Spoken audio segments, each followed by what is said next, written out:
Type one, the first word that comes into your mind, into the box. Get your thumbs ready, your fingers. Here we go. First word that comes to mind when I say home advisor. Leads, scam, annoying. How much can you possibly spend in this time period? Would you spend 10 grand to make 60? I would, right? Woo! Let's do this. I'm going to introduce Tom to all of you. He is hosting the sold out Mile High Profit Summit in Denver next month. I'm super excited because I'm going to be going to that, hosting a new HGTV show, publishing a book in December, Winning the Contractor Fight. His podcast just hit top 100 in the entrepreneurship category.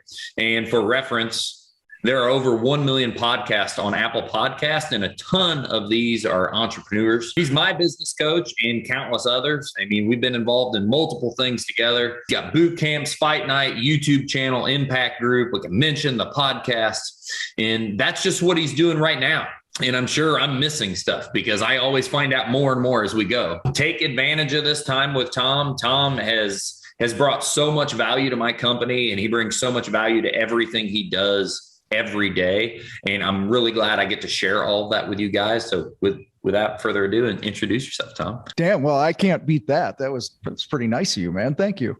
So I actually, first I want to thank you for having me here, but I want everybody watching this or live or on the replay or whatever it is to understand you got one special dude here in Jacob. He called me up, and it was a little over a year ago now, flew out, spent a day or so with him, and dude, everything we talked about, he's pulled the trigger on and he's implemented it. He's kicking some serious ass. So everybody go in the chat box right now. You got the chat box, right?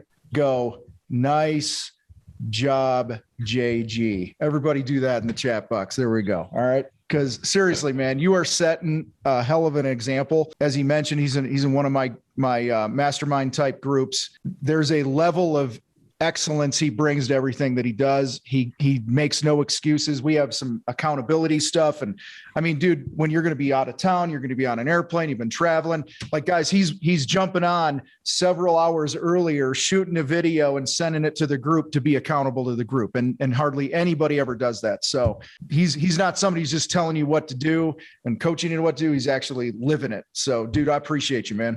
Thank you. Now you kind of making me blush. But there you go. We're just going to go volley it back and forth and compliment each other the whole time, right? We'll get right into it. I've got notes. We're going to have a Q&A at the end. I want to make sure anything that you've got on your mind gets answered. There's stuff that I know I like to hear Tom's piece on, and we're going to roll right into that, starting with marketing. Marketing is one of my favorite things to do. We talk about how much we do it all the time in different sectors and in different ways. But what do you say when the person you're coaching is struggling to justify the cost of marketing? Well, my initial thought is that you're not committed to growing your business. You're not committed to being anything other than just a stressed out owner of a job. And a lot of people wear this badge of this. You know, I've been in business 35 years and never had to market a day in my life. And they wear that like it's a badge of honor. And I'm like, hey, if that floats your boat and you're happy being, you know, a 1 or 2 man show, running a tiny business at $500,000 to $750 a year and making less than 6 figures and still being in the field, if you're happy doing that, I won't criticize that. Okay. I want to be very clear. Like I respect the trades and being a craftsperson and all that other stuff. But most of us get into business saying we want to grow a business. And then when it comes time to do the stuff to grow the business, we get cold feet, but we'll go out and we'll drop 60, 80 grand on a pickup with the big mirrors. We'll go out and buy a new tool without any problems, but come to investing in marketing in your business, we whine and complain about it and we get cold feet. So that's the first thing that comes to my mind. The cost of marketing is funny, man. So my philosophy is spend as much as I possibly can on the shit that works.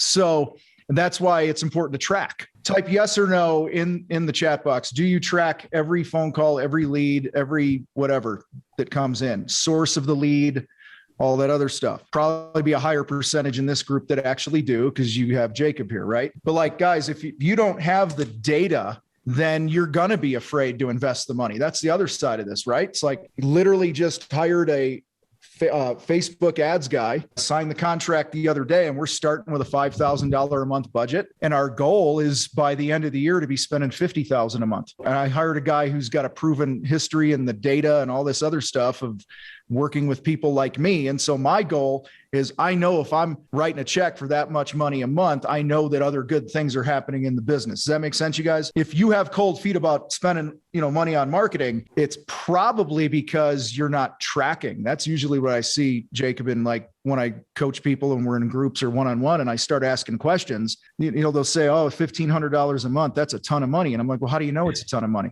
Right? First of all, it's not a ton of money, but then we start digging in. Are you job costing? Are you tracking, like literally, guys, I'm telling you, we had, I don't have it anymore because when I sold one of my businesses, they kept all this. But I had this tracking sheet where, it was an Excel thing on steroids where, we had like the name, we had the lead source and the job type. So, and I could, the zip code and all this other crap. And so what I mean by source is like, okay, they found us on Google and they wanted interior painting, or they found us on Facebook and they wanted pressure washing. This is one of my painting business. So guys, the more you can filter that stuff, the more confidence it'll give you when it comes to spending money, because you'll know what to cut. I have a client in the landscape industry, water features, that because she tracks everything, we know that for basically every $1,000 she spends on Google ads in the springtime for pond cleanouts, she brings in over $100,000 in revenue. Year one that she did this, she spent $10,000. So type in the box, if we spent 10 grand on Google ads, about how much did she bring in? Everyone's like doing their math. Yeah. That's $100,000. I think it is. I don't know how many zeros are there. Okay. But basically she spent 10 grand in the first year, brought in about $108,000 in revenue. Now her work is done at about a 60% gross profit. Okay. So on that 105 grand, she made what? $63,000. Okay. Would you spend 10 grand to make 60? I would, right? So guess what, Jacob, guess what we did the next year? You cranked it all the way up.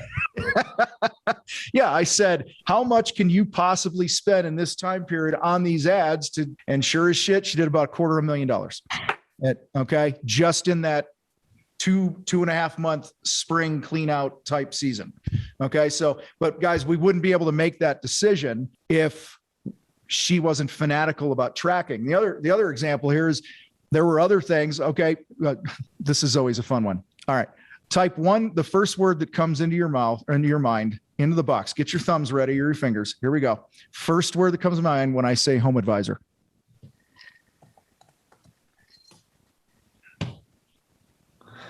Leads, scam, annoying. And I would agree with a lot of that in many cases, but this same client, because she tracks her shit, she spends about $4,500 a year on home advisor leads, brings them through her sales process. So she's in control. Okay. Not playing the typical game of tap dancing for work. And year over year, she, on that $4,500 home advisor budget that she's got dialed in, she always brings in over $100,000 worth of work. Okay. So the point here, guys, I'm not sitting here trying to judge a lead source. Let the data judge the lead source and what you spend on it. There's other things that I won't go into that she's spent money on that we look at the data over at least 1 year, if not more, and we've cut those from the budget. Okay. Because it didn't make sense. And then you move it over to the shit that works. Frank Kern is one of the godfathers of internet marketing, and he's an amazing marketer. And he's got this joke. It's not a joke. It's something he said, and me and my company, we joke about it. Frank says, when you run an ad and it works, do it again. It's that simple. We try to overcomplicate shit. So in my company, when something goes really well, one of us usually goes, hey, we should probably do that again. So, but you can't do that again or not do that again if you don't track. So if you got cold feet with spending money, number one, commit to growing your business. Number two, track your stuff and it'll be a lot easier. I think that's so great. I mean, that's what we talk about a lot is tracking. So you can really put the pedal down on what's working and just do more of it. I want to move right from there. That leads right into motivation itself. There was a looming feeling kind of mid-year burnout recently. And I know that that's always something that, I've struggled with in the past. What do you recommend when the leader of a company is feeling burnout?